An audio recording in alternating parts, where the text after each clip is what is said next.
guys, di ba? Talagang wala pa rin kakupas-kupas ang ating Pangulong Duterte. Talagang rockstar pa rin kahit saan, no? Lalo pa siyang minamahal ng mga taong bayan. So yun guys, meron po tayong dapat panoorin at nakakaiyak at nakakaantig ng puso. Lalong-lalo na siguro sa mga kasundaluhan natin at sa mga kapulisan natin. Pag napanood nila to, siguro kung kayo ay may gininto ang puso, talagang maiiyak kayo at talagang mararamdaman nyo yung pagmamahal ng ating Tatay Digong sa inyo, sa mga kapulisan, sa mga kasandaluhan natin. So yun, panoorin natin guys. Ayan.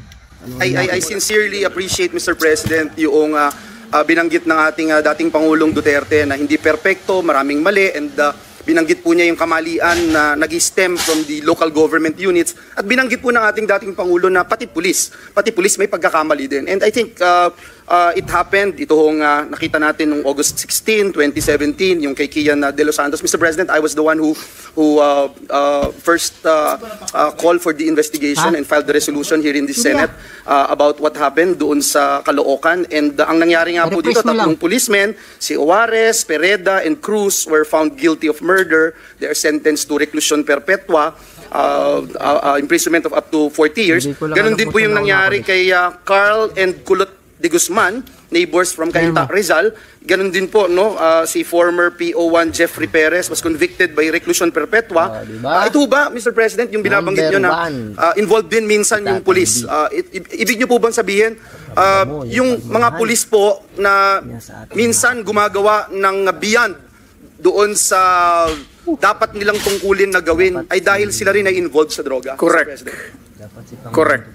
Alam mo kasi, ang pulis, hindi na papatay lang o baski sino lang diyang sibilyan. Bakit sila maghanap ng sakit ng ulo? Kaya yung mga pulis na nandyan sa, itong mga pulis ngayon kikinig na sa atin, mabutit alam nila. Kayong mga pulis na nasa droga sa sindikato, kayo ang dapat talagang, kaya maswerte kaya bigyan pa ako ng pagkakataon maging presidente, ubusin ko talaga kayo. Tangina ninyo. Bullshit ko. Thank you, Mr. President. Look, ganito kasi, you know, pag hindi ko kasi ginawa yung ginawa ko sa Davao, isasakripisyo ko yung mga bata at isasakripisyo ko yung mga tao and yung progress ng syudad.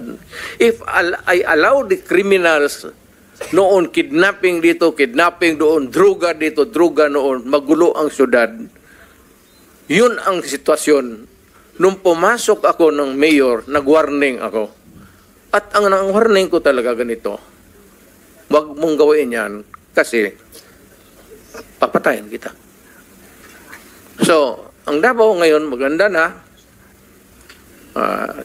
tapos naman sila lahat, napatay naman, wala naman siguro maragdag. Kung may gusto, sige. Alam mo, it's a matter of yung karakter, iyo yan. Yung karakter ko akin. Yung views mo sa buhay, iyo yan. Yung views ko sa buhay yan. Yung political agenda mo, iyo yan. Meron akong political agenda. Kanya-kanya tayong filosofiya pagtingin sa buhay. Kaya, natimingan mo lang na kung ako ganito ang utak ko, eh, yung masasamang tao, pasensya. But foremost is really, I protect the innocent at saka yung taong bayan. Mr. President. Thank you, Mr. O yun, diba guys? Napanood nyo naman kung gaano niya kamahal ang ating mga kababayan at ang ating mga kapulisan, kasundaluhan. Diba? Nakakaantig ng puso at nakakakilabot, diba? Na mayroon taong nagmamahal talaga sa ating bansang Pilipinas at sa bansang sinilangan natin, sa mga kapwa Pilipino natin. Dapat kung tayo lang ang papipiliin, diba? Si Tatay Duterte na lang sana ang maging presidente habang siya ay nabubuhay. At sigurado ako guys, gaganda gaganda ang Pilipinas. 'Di ba?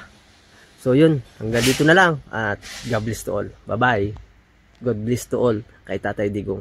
Sana mabuhay pa po kayo ng matagal. At yan, suportahan po natin ang mga Duterte at talagang pilit nilang sinisira ang imahe ng mga Duterte at kung ano-ano mga paninira ang ginagawa nila.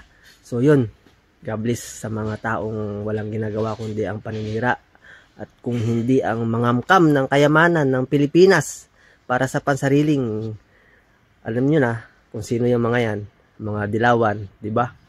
Yun, lalo na yan mga Tulfo brother, no? Ginagamit lang nila yung mga programa nila para makilala ng tao, kunwari tumutulong, pero nagpapabango lang sila. Dahil kung talagang gusto mong tumulong, yun, bahala na po tayo guys, piliin natin kung sino may mga karapat dapat na maupo sa gobyerno. So lahat ng mga inendorso ni Pangulong Duterte, yan po ang dapat nating suportahan. Hindi po tayo magsisisi dyan.